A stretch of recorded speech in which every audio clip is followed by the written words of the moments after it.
Qu'est-ce que c'est un sujet sensible? C'est une réalité complexe, multifacette, qui s'invite souvent dans nos classes par les questions des élèves, l'actualité, mais aussi par l'intermédiaire de différents supports narratifs, que ce soit un roman, un film ou du matériel pédagogique comme le manuel scolaire. Ils sont complexes parce qu'ils touchent différentes disciplines souvent, puis nous on a l'habitude à l'école de penser par discipline, alors que là tout à coup c'est des thèmes qui touchent différentes disciplines en même temps, qui exigent une réflexion plus nuancée et ne pas être dans la polarisation qui est entre un oui ou un non, un pour ou un contre. On va inviter les élèves à prendre une distance critique avec leurs émotions pour pouvoir y réfléchir. Comme les thèmes sensibles sont multifacettes et complexes, une approche interdisciplinaire, voire transdisciplinaire, est celle que je privilégie. Je préconise aussi la mise en place d'un travail d'enquête qui permet et qui encourage l'expression subjective des élèves,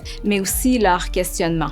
Pour moi, une thématique sensible, c'est un sujet que il n'y a pas vraiment beaucoup de monde qui va aborder, mais que c'est quand même important à dire. C'est important d'en parler parce que ça va te donner des trucs pour passer au-delà, puis ça va t'aider à mieux comprendre ce que tu vis.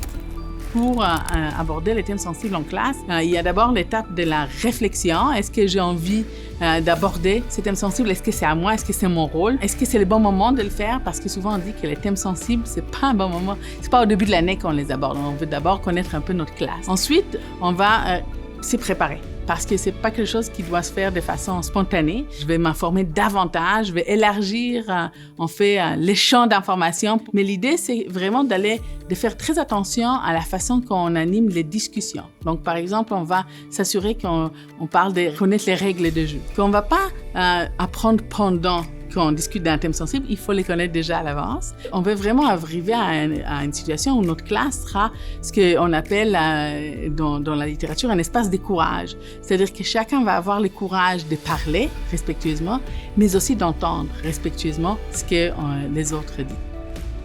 Pour orchestrer un travail d'enquête, j'aime bien user d'œuvres portes, donc des œuvres littéraires qui traitent de sujets sensibles, par exemple les génocides, l'histoire de l'Holocauste. Donc, ce sont des œuvres qui invitent les élèves à s'engager, qui leur donnent à voir différentes façons de vivre et de penser le monde. On peut les aider notamment avec un réseau de documents qui va faire appel, par exemple, à des artefacts, à des objets muséaux, à des œuvres d'art, à des bandes dessinées, à des films, des documentaires, aux témoignages d'une personne survivante. L'idée, c'est qu'on ne veut pas que les enfants partent avec plein d'idées différentes qu'ils ont eues sur la discussion, mais qu'on recadre. On dit pourquoi qu'on a abordé telle œuvre, par exemple, pourquoi qu'on a abordé cette question particulière. Il y a eu une intention pédagogique, n'est-ce pas, derrière ça, mais on peut rappeler cette intention pédagogique pour que les enfants quittent avec une idée claire dans leur tête et ne pas juste se dire je me sens mal à l'aise, j'étais pas bien dans ce contexte-là, mais plutôt, c'était une discussion difficile, mais j'ai appris des choses. On peut apprendre de ce thème, même s'il est sensible.